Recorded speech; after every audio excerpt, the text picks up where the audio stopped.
Hi, it's Corey from Cambridgeshire Money, part of the Money Group, which has mortgage brokerages based all around the UK.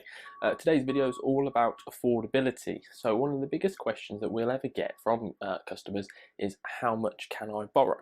The first thing I will say is that if you ever speak to a mortgage broker and they tell you it's about 4.5 times your income, get a new mortgage broker.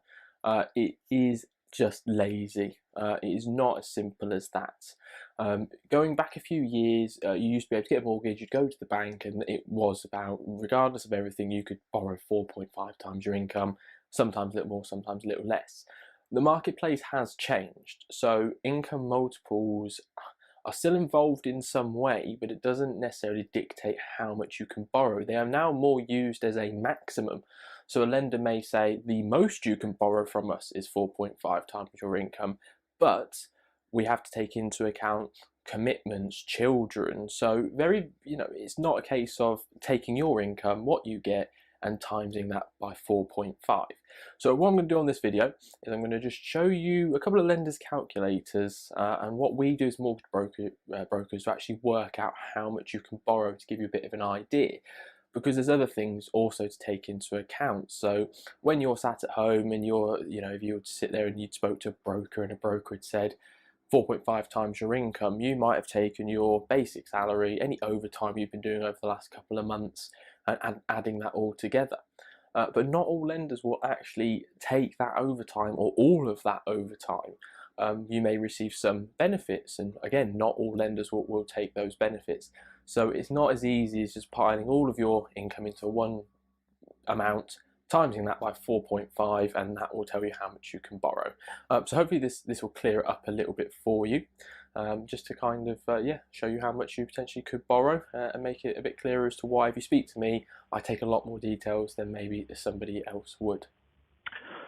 So this is one of the systems I use when trying to calculate people's affordability. I'm going to start off very basic, just simple 10% deposit purchase over 30 years, and we'll just, pretty straightforward. 2 applicants. We'll put them down as first-time buyers, and we'll take away the children just to start with as well. Now, we're just going to look solely on basic salaries to give you a bit of an idea. So they're going to take away the overtime and make sure there's no other allowances. And we're going to put both of these couples' basics at £20,000. So there's no additional income, and it's just solely looking at how much people could borrow on their basics here. No loans as well, to keep it nice and nice and easy, so there shouldn't be any deductions. And we're going to put averages in here for what we'd expect people to be paying for council tax, gas, electric, water, food, mobile phones, broadband, Sky packages, all those kind of things, even though I've been optimistic there with £80 for a Sky package and a mobile. And we're just going to choose all of the lenders on here to make sure they're all selected. Now, we're not really worrying about if they've got products or not at this point, because I know not a lot of lenders as of today are accepting 10% deposits, but this is just as a bit of an idea. So we'll click calculate and let the system whir around a little bit. And what this is doing in the background is all that information that I've just put in, it's just feeding that into these lenders' systems, and then those systems will then shoot back a figure to say, based on the details that we've input, what it would come back at.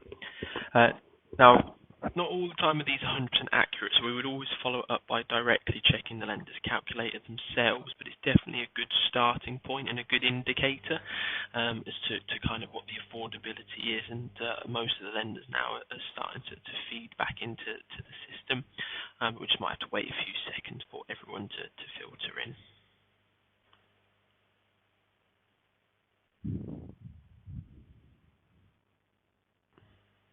But we'll see who we've got here to start with. So to start with now, these are just lenders that are appearing to say that they've got products available. So these are quite consistent, 179, 179, 179, 178 from these lenders. So that's just a bit under the £180,000 mark. And what we're going to be looking for is loan to income. So we're not looking for anything in particular on how much you're borrowing versus your income. So as we go further down, now as you can see looking on here, here's the whole range of lenders. So Santander are literally appearing with a figure of £113,000. Now this is exactly the same details as what Skipton and Accord have just said 179 to. NatWest here at 170, a few more lenders in between. Coventry 180, Halifax 190, Nationwide 190, and Virgin down there appearing to say that potentially could look up to £200,000. Now, if you're on, £40,000 jointly, that's actually about 5 times your income. So that's just a starting point. So I've done one calculator, and as you can see, they're not all 4.5 times income. There's a lot of different things that different lenders look at. So what I'm now going to do is just show you how much of a difference in circumstances can make. So instead of having £40,000 just in basic salaries, I'm going to change this to having £15,000 in basic salaries, but working overtime and earning an additional £5,000 a year in overtime. So the income is still £20,000 per person, but 15,000 of it is a basic, and £5,000 of it is a overtime payment. Now, most lenders would look at about an average about £416 a month to earn £5,000 a year, and I'm going to make no other changes other than just how the income is earned. So we're still earning £40,000, but we're just earning it slightly differently now. And again, we will just have to wait a few seconds whilst the details are all pinged off to the lender systems and then coming back. But I mean, I've done this a few times now, ran this a couple of different times, and I always find it interesting in how different these figures can come back with the smallest of changes, really. And like I keep saying, really, it's the same income. It's still £40,000 a year, but it's just in a different place, so earning it in overtime instead of earning it in a basic salary. Now, these figures here are slightly different, not very much, but they are a tad little bit different to what we saw before. But now, if we look here, we're going to change this. Now, Virgin before, when we'd said loan to income £40,000 basic, that was sitting at 200. There's now no figure in there at all. So that's kind of quite an interesting point to see there. Santander remain the same. They are quite good with overtime, but Nationwide is a big drop.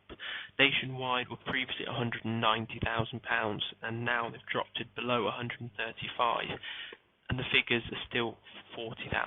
So that's, you've lost just what's that, £56,000 just because the money is in a different place. We're going to keep scrolling down here. I think the other one we had, NatWest were 170. They're now they've lost £100 because of it. Halifax were 190, and they're now down at 170. So again, we've lost another £20,000 there, just because that money is in a different place, so you're getting it in a different format, which for a lot of people is quite interesting because you could consistently work your overtime and you could rely on that to get the mortgage that you want, and then when you run a calculator like this and you see actually how much of a difference it makes, just because it's not guaranteed basic, as much as it's consistent, it's not what the lender would consider guaranteed. So that's two calculators with a bit of a difference, but I'm just going to change this back again. So I'm going to put these back up to 20,000. And then what I will do is we'll throw in a loan. So each of these individuals will say has a car loan. I think nowadays, quite common for a car loan to be around £200, £250 a month. So we'll put it down at 250. So we put the income back up to £40,000 jointly, but there are 2 car loans which come to a total of £500 a month, and we've made no other changes. Now, in terms of when you're looking at your income, £40,000 in with £500, a month on a car loan going out, so £6,000 a year, probably to your bank looks very, very affordable. But the lenders would, when they're checking what you could borrow, they're doing various stress tests in the background to see, if the mortgage payment, if the interest rate was at 6%, is it still affordable? And that's why these figures are changing so kind of frequently. But yeah, it's going to be, again, interesting to see what I realise I say a lot in these videos, so you're probably going to get sick and tired of hearing that. HSBC, 179. Now, Barclays, look at that drop from where they were before. They were just literally the same as HSBC, and we've lost all of that just because you've got a car loan. So let's just order this by the, what have we got here? again, just notifying the changes from where we were before because of the car loan. But we're just going to order this by loan to income again. And we see it makes no difference to Santander. Again, they're being quite good and flexible, but they are at the bottom of the pile with the amount of money that you can borrow, so that's not much help for a lot of people. I mean, that's just over 2 times your income there. Nationwide, now £40,000 with a car loan at 157. Halifax, that seems to have hit them. They've gone from 190 down to 167. NatWest at 170, they're quite good. Virgin, 192, so they're not too bad. So it's interesting that if you look at Virgin, £200,000, £40,000 basic, add a £15,000 basic and 5,000 overtime, Virgin, and then peering is nothing, and then putting a car loan in there back up there at 192. So it's an interesting point. What we're going to do is we're going to add 2 children into this particular calculator, 4 and a 2-year-old, nice happy family. £40,000 in basic, and we'll leave the car in place as well. So we've got 2 children now, and 2 cars, and £40,000 between the 2 in basic salary. So we've done 3 different calculators, and we've had 3 different sets of figures, other than Santander, who's still bottom of the pile at 113,000, which I say it's not even, just over 2 times your income.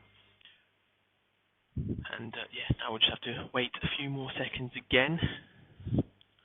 I hadn't really factored this in and the amount of time that it would take to calculate all these, so I do apologise for that. But we'll just see, and we've got a couple of people processing through now, which is great. And we're probably going to see a whole different set of figures here again. So now we've finally seen a drop in HSBC. Again, not massive, but it's there.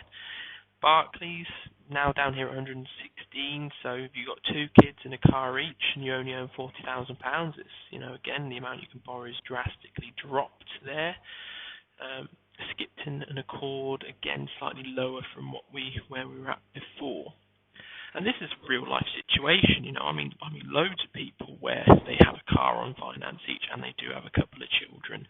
And to think in this situation we were saying about having a 10% deposit, it's not unusual, the situation we're looking at. Virgin again now appearing as 0. Santander still remaining at 113. They're not budging. Nationwide 132. And the very first calculator we did with Nationwide, it was £190,000 if you earned 40. So we're losing £60,000 there just because you've had a couple of kids and you've got a car each. So, and this is why I always say, if someone says, it's about 4.5 times your income, it is lazy, because as soon as you sat there and said, but by the way I have a child, or by the way I have a car on finance, the amount that you can borrow then just completely flips. And that's only going to lead to disappointment to you if you'd have been told you can borrow 190, and then you come back around and say, by the way, I have a £250 car loan, and suddenly the amount you can borrow drastically decreases.